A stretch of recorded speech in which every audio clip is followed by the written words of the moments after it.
andás, Eduardo? Muy bien, Ana, gracias a Dios, todo bien. Y vos con cada tema que me planteás así que, uy, por favor. Lo interesante es poder pensarnos como seres evolutivos que somos, ¿no? Pensar en cosas que nos hagan bien, que nos planteen situaciones donde podamos incorporarlas a nuestra vida y superar situaciones que estemos viviendo o que nos ayuden a evolucionar, ¿no? Totalmente, y que aquellos que están escuchando o viendo puedan también pensar un poquito, ¿no? Y ayudarlos. Sí.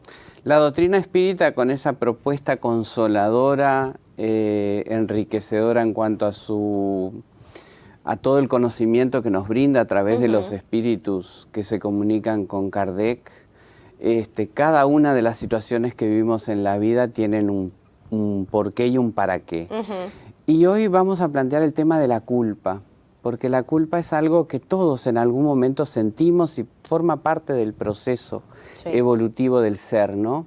Entonces, la culpa tiene en el ser humano un proceso que nos lleva a meditar, a analizar, a investigar por qué sentimos culpa. Y dicen los espíritus que las leyes divinas, las leyes de Dios, están escritas dentro de nuestra conciencia. No importa si nacimos en Suiza, en África, en el sur o en el norte, no importa el color de la piel que tengamos, todos los seres que hoy habitamos el planeta Tierra tenemos esas leyes. Sin importar la religión que tengamos, las leyes divinas están impresas en nuestra conciencia. Cada vez que nosotros violamos esa ley, violentamos la ley, infringimos la ley, hay como un disparador interno que sentimos que es la culpa, que es como una campanita que nos hace ver si estamos yendo bien o mal, más allá de que siempre vamos a elegir y vamos a actuar en la medida que nosotros podemos o queremos, ¿no? Porque tenemos el libre albedrío.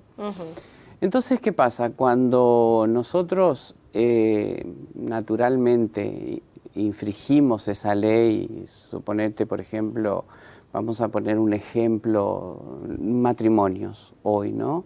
Donde ves esos matrimonios que, bueno, uno carga con la carreta y hace todo el bien que puede por el otro y se sacrifica y dona de su tiempo, de su esfuerzo, de su parte educativa, porque muchas veces el otro con su paciencia, con su tolerancia, con el perdón ese, siempre está perdonando y siempre está tratando de dar una nueva oportunidad, está educando al otro. ¿No? Porque hay un proceso educativo en esa convivencia.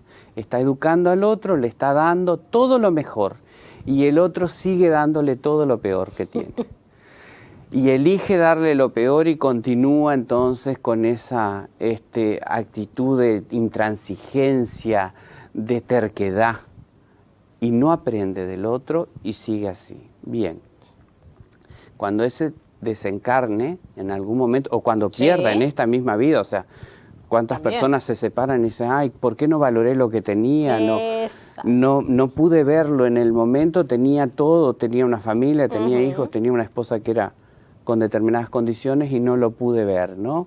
Ahí viene el proceso de culpa, que es lo que impulsa de alguna manera al ser a esa transformación, a ese cambio.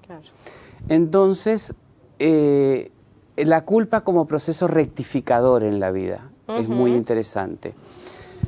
Cuando lo podemos hacer en vida de la persona, cuando lo podemos hacer acá, empezamos a trabajar el perdón.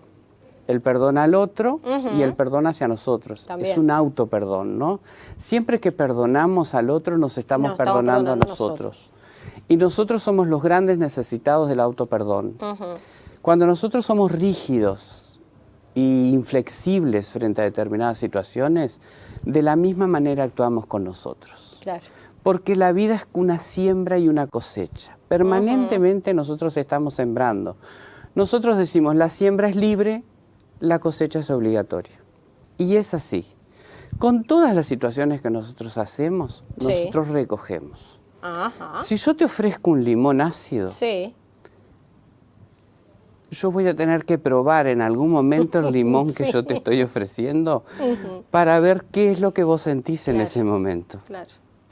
Porque yo ofrezco, pero la vida también me va a hacer experimentar a mí lo que yo de alguna manera le estoy ofreciendo al otro. Eso tenemos que aprenderlo de a poco, ¿no? Y eso es, sí, porque imagínate yo por lo menos lo aprendí de a poco. La paciencia, la indulgencia que nos tiene Dios. Si Dios ahora, que es una energía, te tocara el hombro y te dijera, Ana, tú te tienes que transformar en un ángel ahora. No, soy demonio.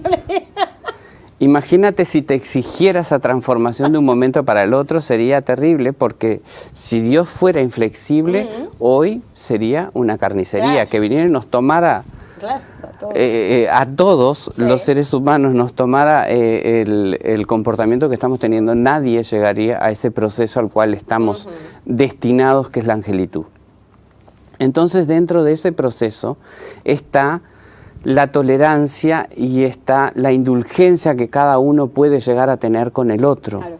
Por eso las pruebas de aprendizaje que tenemos son muy interesantes. Si nosotros fuimos malos hijos, seguramente en algún momento vamos a tener que chupar el limón que le ofrecimos al otro. Claro.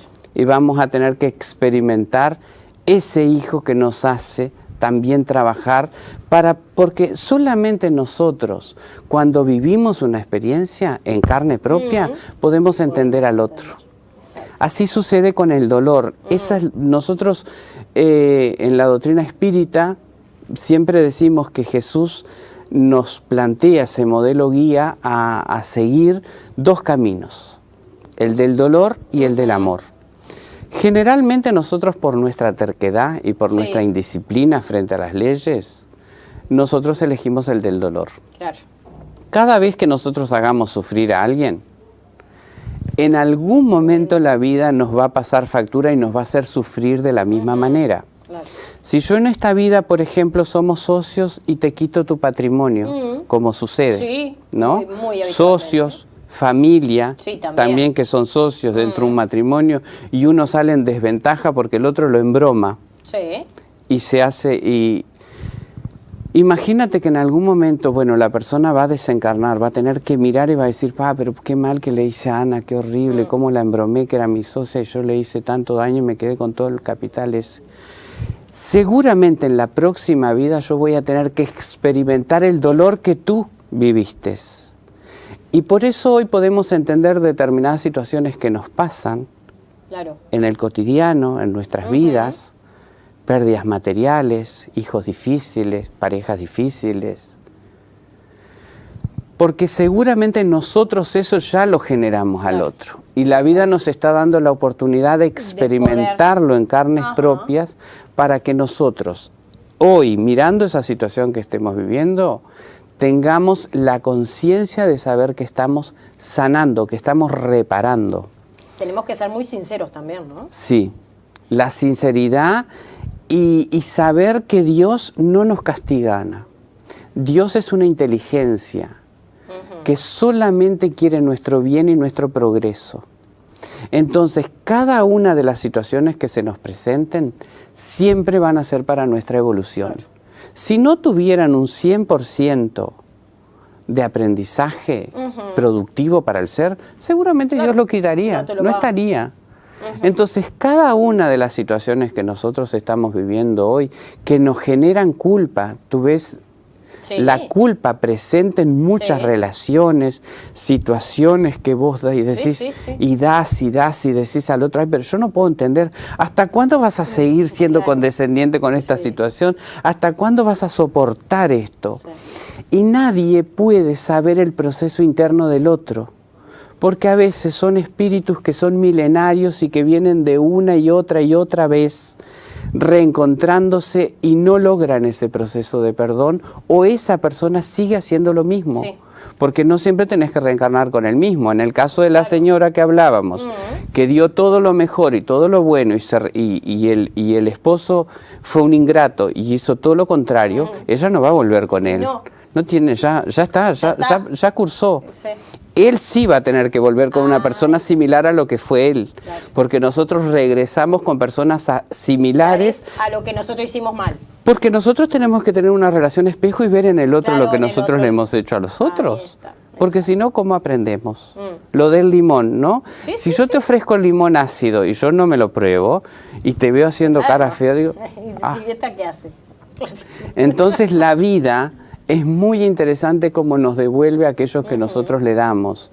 Y es importantísimo cómo nos presenta la doctrina espírita la ley de causa y efecto, ¿no? Ajá. La siembra es libre, la cosecha es obligatoria. Entonces, la propuesta que nos hace Jesús a través del Evangelio es la misericordia, la paciencia, la tolerancia, el bien frente a todas las situaciones. Hagamos siempre el bien sin esperar el resultado que tenga que venir del otro. El bien nos hace bien a nosotros. Sí, el mal que me hacen no me hace mal. El mal que yo hago sí me hace mal. Entonces, meditemos en esto, Ana, que podamos capitalizar todas estas experiencias para pasar por las pruebas, las vicisitudes y las experiencias que cada uno está viviendo, sabiendo que estamos sanando y reparando situaciones para que en la próxima vengamos un poco mejor. ¿Qué nivel? ¿Vieron? Yo les digo, los mensajes de Eduardo son muy claros y nos hacen pensar el fin de semana, y más que es fin de semana largo. Así que vamos a seguir aprendiendo y analizándonos siempre a nosotros para ver lo que le hacemos a los demás. Eduardo, ¿las reuniones? Nuestra Casa Espírita en Maldonado, por la Fraternidad, tiene reuniones públicas los martes a las 20 horas y los miércoles a las 19 horas. Nos pueden seguir en Facebook, Centro Espírita por la Fraternidad.